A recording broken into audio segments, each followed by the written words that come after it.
That's your intake runner man. Intake runner man.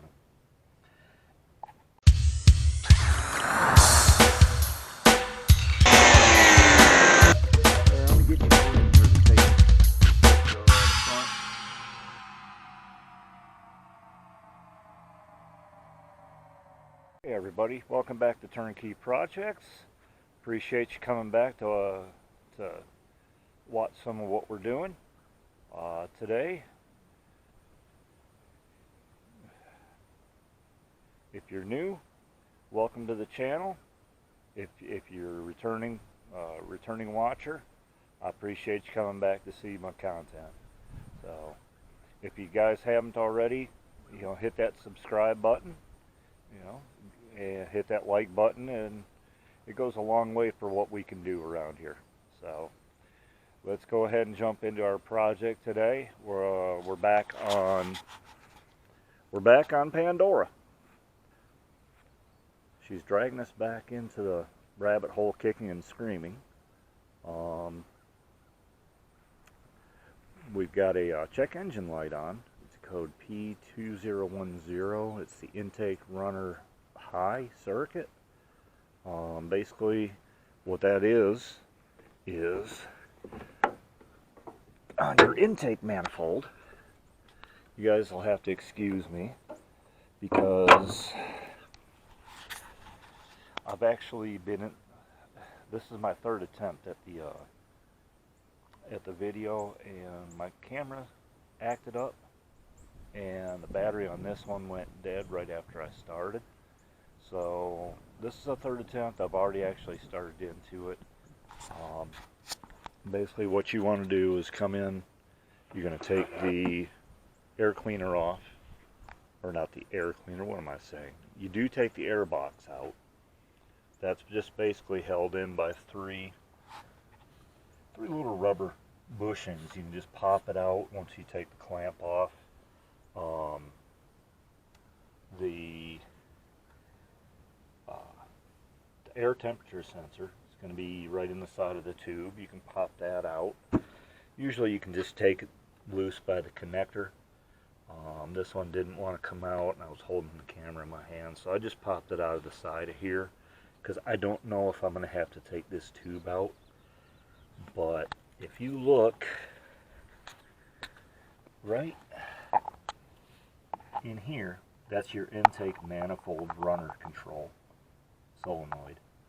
Basically what that's going to do is there's a little flap that goes all the way across in here in your intake manifold. That's actually going to open and close depending on your power needs. Say you're cruising down the highway, you're not using much power, it's going to close up, and the computer's going to adjust the fuel injectors to run a little bit leaner so you can get better economy, lower emissions. When you hit the gas and need a little bit more power, that flap's going to open up, allow full airflow. Your computer's going to richen up the fuel mixture, and you'll get your power. What's happening with Pandora right now is sometimes when you go to take off, you get jerky. So I think what's happening is that flap is staying closed, or almost all the way closed, and not allowing enough air in there, and it's richening up, and it's causing the issues. So I got one off of Amazon. It was only, I think, $45. But if you go to sites like rockauto.com, you're looking at, I think that one was about $85, and Parts Geek I went on, they wanted $160. It was an actual Mopar part. So Amazon is probably going to be your best bet on this one. There's 3 bolts holding it on. There's one right here, and then there's another one that you're going to need a longer extension to get to. I don't think we're going to have to take the radiator hose out, but I may reach down here. There's a clamp. You really can't see it, there's a clamp. I'm going to get my hand in here. That's what I don't like about newer cars. But there's a clamp right down here. I don't know if you can see my fingers pointing down there. But there's a clamp there. And that'll take this air tube off from the throttle body. I'm going to try reaching in here without taking the tube out. And we'll see if it works from that way.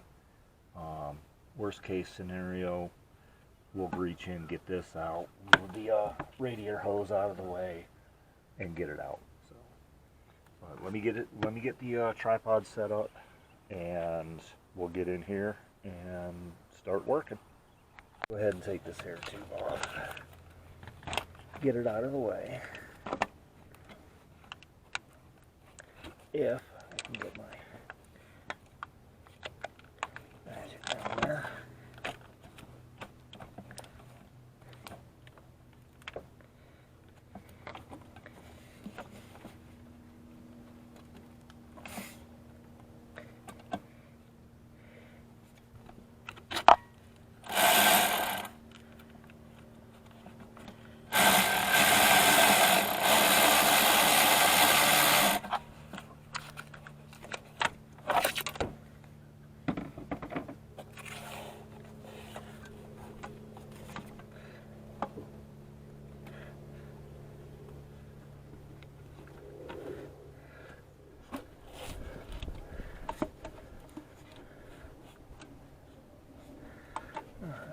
We got tying that in.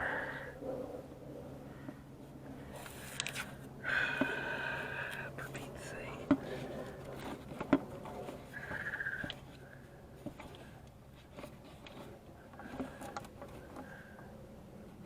Alright, it's loose, it's pivoted out of the way.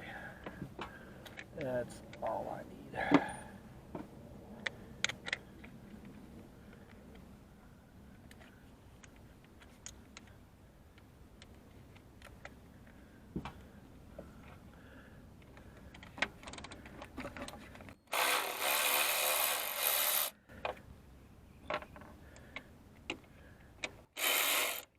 Oh, that's a 5/16, so 8 millimeter. Interesting.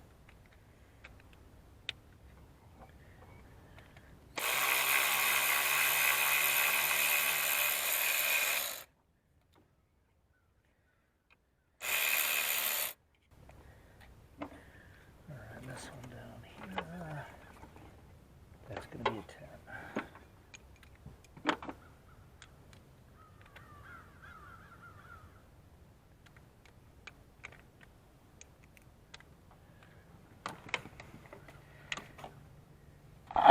See if I can get you right down here.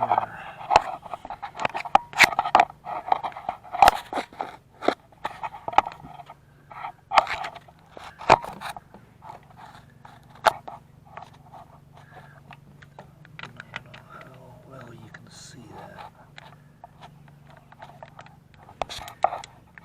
Not really. I'll show you on the new one where that's located at.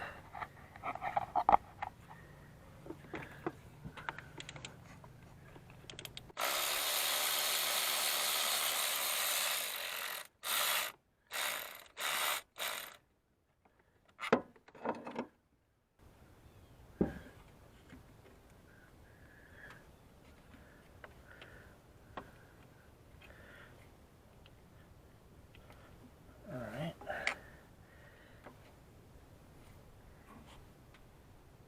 Another screw up there.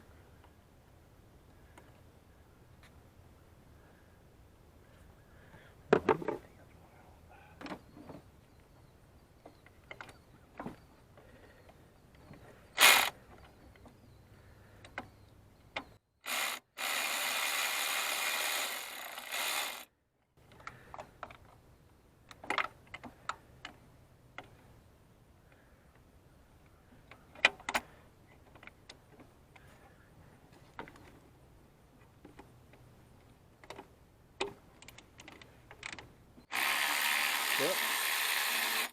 There is another screw down there. did not know that. Alright, now it's coming out.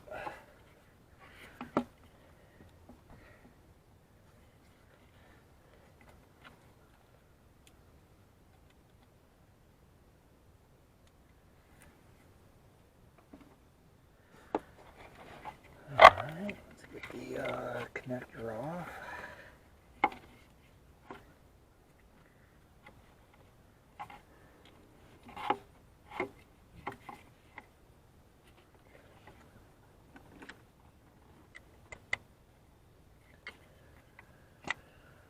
Alright, there you have it. This little tab right here drives the direction of this piece right here.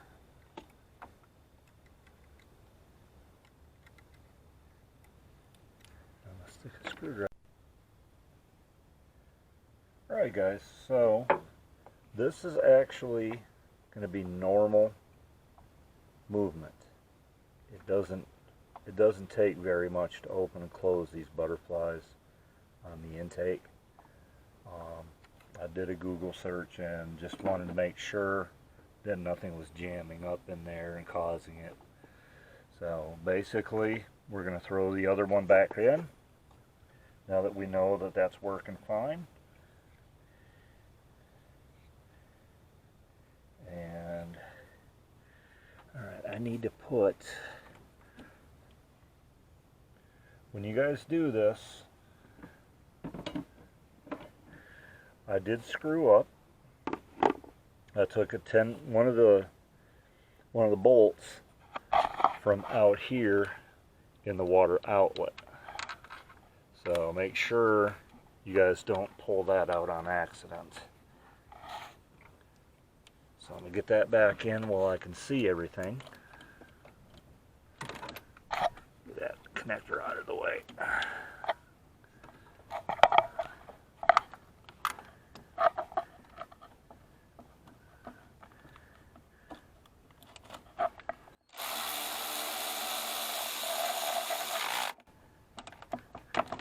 Alright, that's back in. Let's slip this back in. We're going to connect it back up.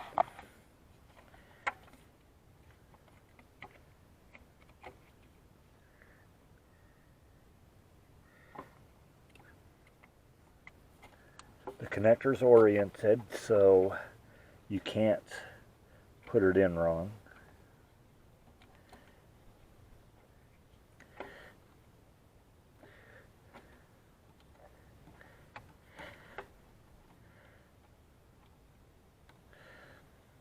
Looks like the hardest part is going to be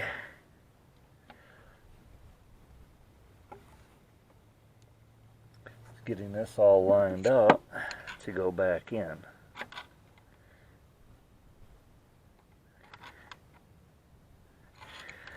It does not look like this was clocked correctly at the manufacturer.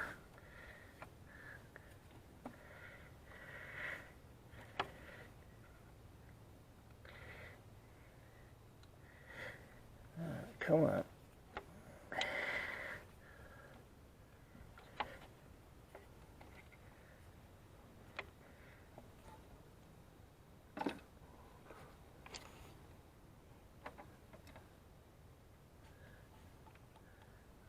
The 8mm goes here.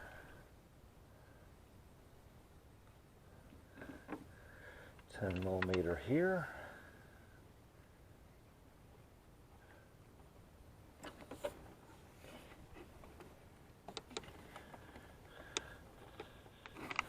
Alright, this one I'm going to have to put in a different way.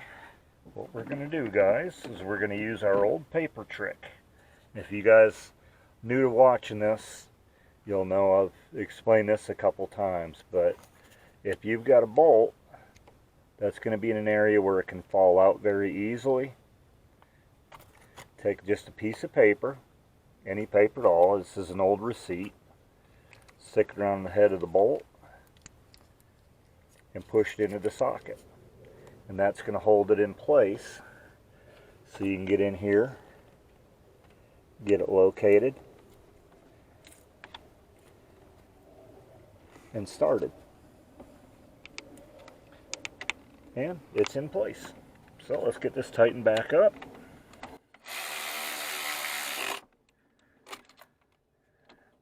Get these two tightened down.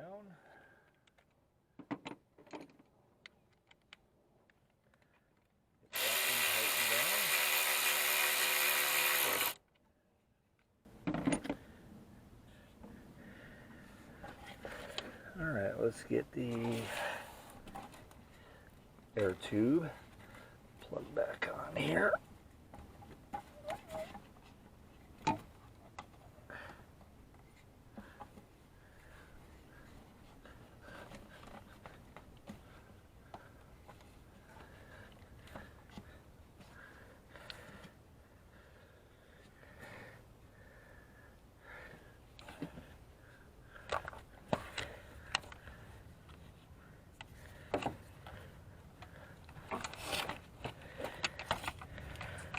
This might actually be easier if I get in with a 1/4 inch ratchet.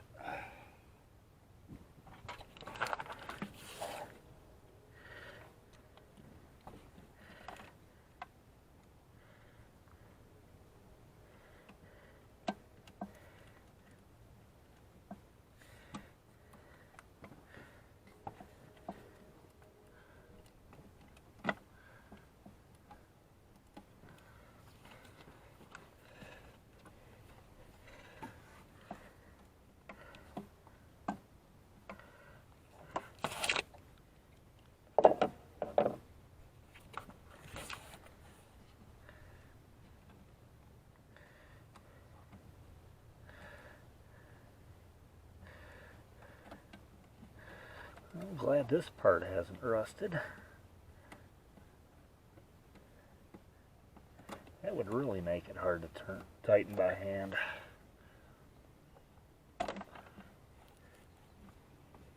Okay, I just dropped my socket. I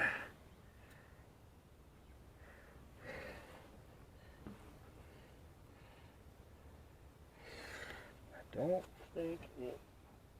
No, it did not hit.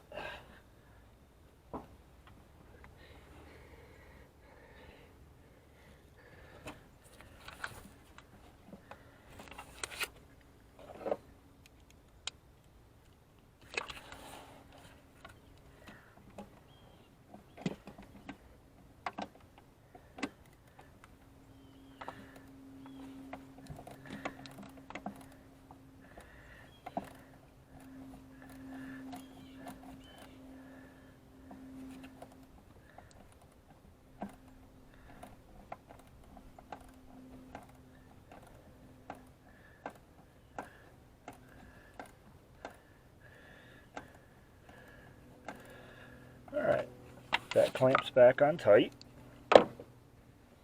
We're just going to reach around and we're going to push this back in.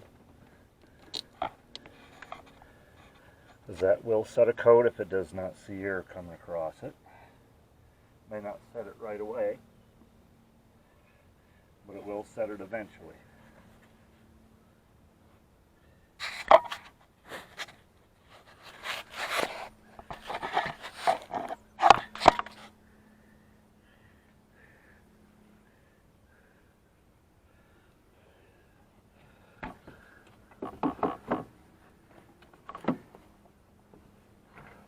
This pushes right back down into place.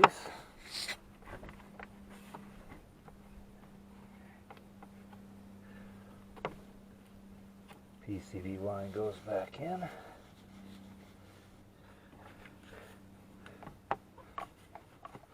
This goes back on. Oops. Sorry about that.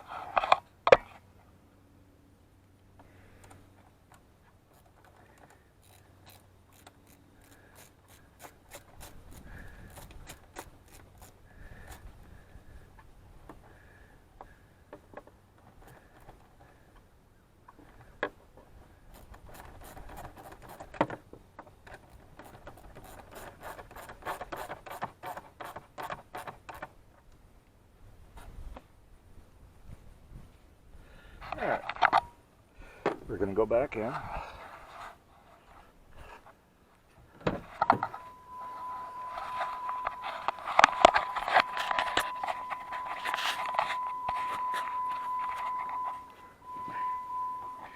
We're going to plug this in. Alright, got that plugged in. There, guys, I've got an Autel.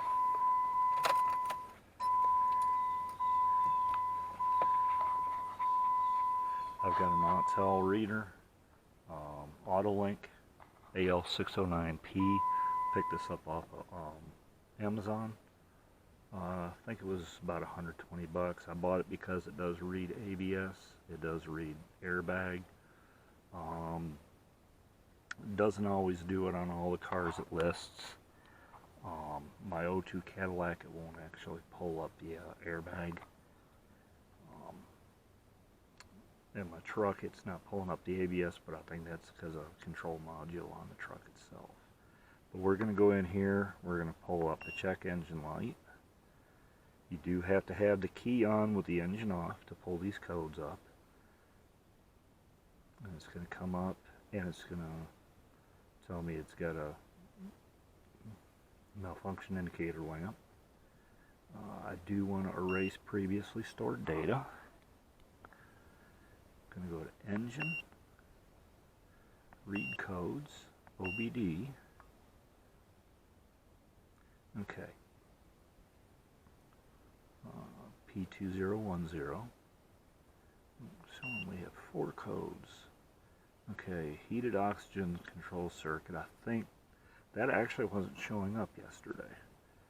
So I think that's just because of this code here. This is the first code, and that's usually going to be what throws codes to the other. Heater control circuit, high bank 1 sensor 1, that's for an O2 sensor, and that may be because it's either running lean or rich because of the intake runner. I'm going to go back and I'm going to erase the codes. Erase trouble codes, yes.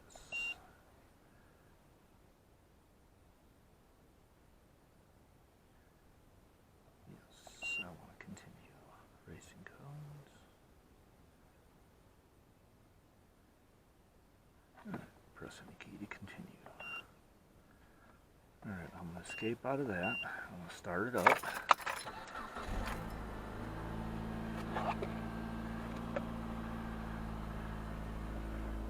And ignore the tire light and the gate open. I already know about that. But I'm going to get this button back up. I'm going to take it up the street and see if it still does the same issue as what it was doing, and we'll go from there. Alright, let's get the airbox intake back out. Rained last night, and I let that out, so that just slides in right here. Line this up, and those will lock into place. Let's get this out of the way so it doesn't drop, and I think I'm blowing the motor. But you can see how rusty this thing is. It probably wasn't working at all. That's probably why there was a high resistance.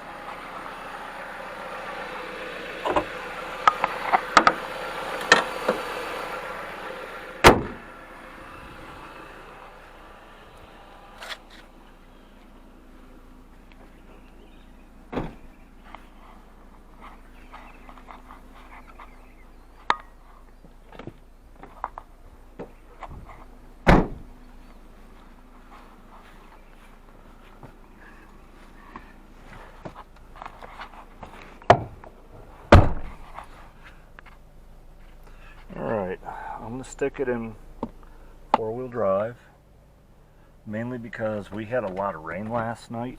I'm in my backyard, and I really don't want to get stuck, because this is what used to be a cornfield about 20 years ago.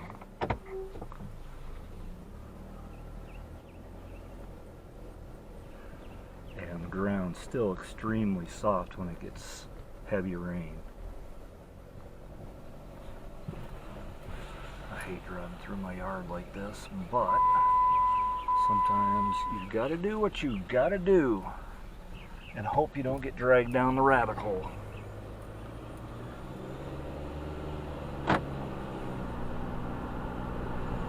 And guys, I can already tell a difference.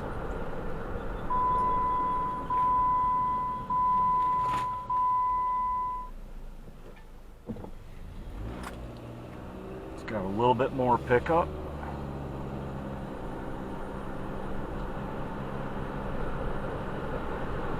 The computer may have to relearn itself.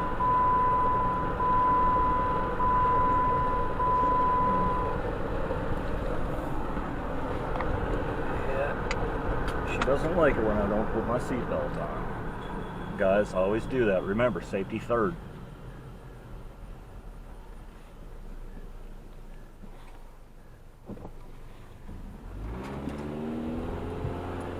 Wow. She's never had takeoff like this before. And if you see, I just turned 140,000. We put about 3,500 miles on this since we bought it. Right back over to the house. This is just a quick loop. Oh my God, she runs so much better. I'll still probably need to do a tune-up on it, some new plugs, maybe possibly new coil packs. I doubt that though. That's the nice thing about a coil on plug is you really don't have a lot of issues with that.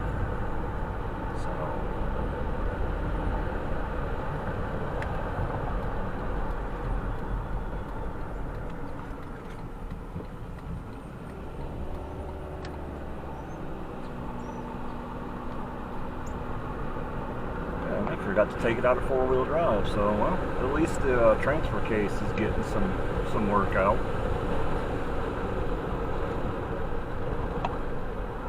Alright, we're taking it out of four-wheel drive. I'm going to stop on my street and see if we have the same takeoff or not. So, having just front wheels pulling instead of all four.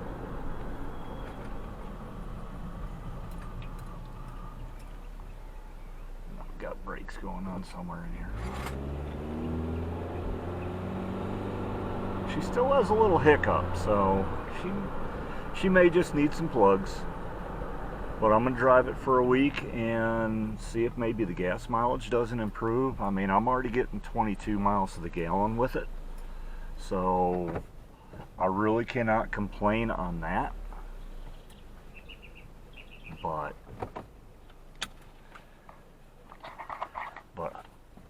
so far she's been good. My wife loves her. I'm thinking it's kind of like a fungus that this thing's growing on me, so it just needs a good cleanup and a little bit more love, and she'll be where she wants to be. But guys, that's all there is to a code P2010. The check engine light has not come back on, where it's come back on almost immediately the last couple times. So, you know, I should have done some troubleshooting, but knowing the history on this, I know there was some rust up in there. I figured that was probably hanging it up. So I just went ahead. It was a cheap enough part that even if it did not take care of it, I knew it wasn't going to hurt changing it out. So fortunately, it worked out for the best. I kind of had a feeling that was going to be the problem. 9 times out of 10, you get a code for a sensor, it's the sensor. The only time, one of the main times, is if you get an oxygen sensor code. Usually there's something else going on in there. Just throwing a new sensor in there, and then couple hundred miles later when it comes back on with the same code, don't blame your mechanic. If you just say throw a sensor in it and it'll be fine, it's not, and they're not going to warranty that. So on some of them, you do have to take your time and do your diagnostics on it. But for now, we're good. Thanks again for coming back for another video. Don't forget to hit the thumbs up button if you liked it. Go ahead and hit the thumbs down if you didn't. Leave a comment. You know, keep it clean as always, guys. Telling me what I should have done or what I did wrong. You know, I know some of you are going to probably come in and say, you know, you should have shown diagnostics. Well, when it comes to electrical, I'm not good. So I'm sure there's other channels where you could probably get some good electrical diagnosis to help you figure out what's going on.